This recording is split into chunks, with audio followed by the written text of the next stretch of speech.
We are the people who make sure things happen according to plan. We monitor the entire world.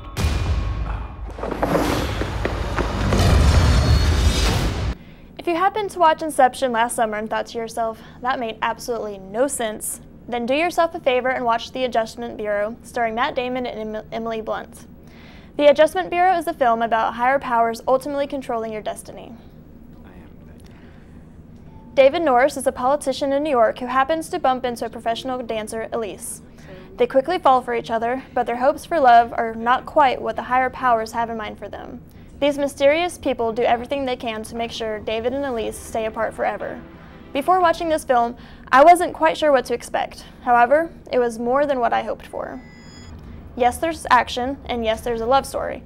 Nevertheless, the greatest thing about this movie was that it was perfectly balanced between the genres. It has something for both the male and female viewers. Not to mention, there's even some comedy thrown in there. Also, I couldn't help but notice the chemistry between Matt Damon and Emily Blunt. Their interactions were spectacular, making the audience root for the two even more. This film really makes you think about the outcome of your life. Are you controlling your own destiny? Or are some mysterious hidden forces deciding what becomes of you? This movie was so good. So good. It was good, it was fun, entertaining.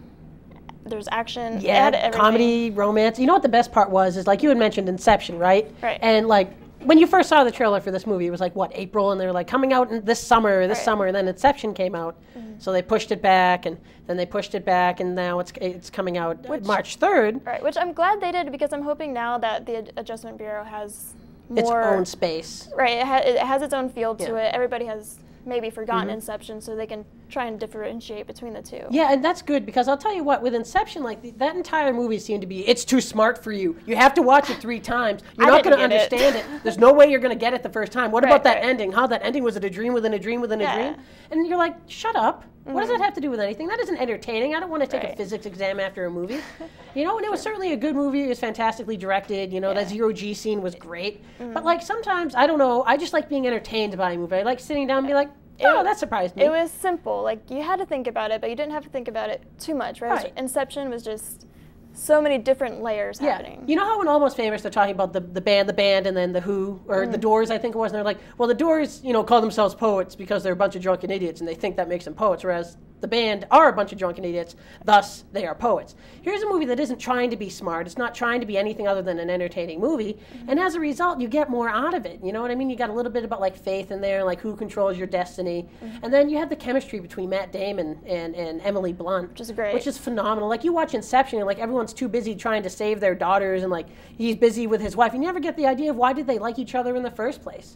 You see movies all the time where like there's a strong romantic, it's like a romantic movie or a sci-fi movie, and you never get the concept as to why two people would like each other.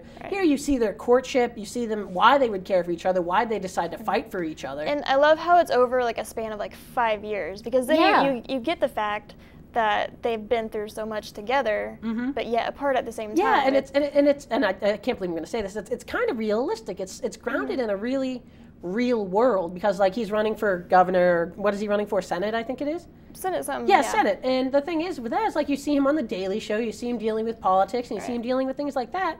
And being able to, by having the real world, you're able to kind of accept the zany parts about how these people send you through magical doors if you wear a fedora hat. Right, which makes you kind of curious about people wearing hats nowadays. No, it's true all the time. Are those people controlling my life? So the Adjustment Bureau opens March 3rd, and absolutely see it if you like sci-fi, if you like comedy, if you like romance, if you're looking for a perfect date movie.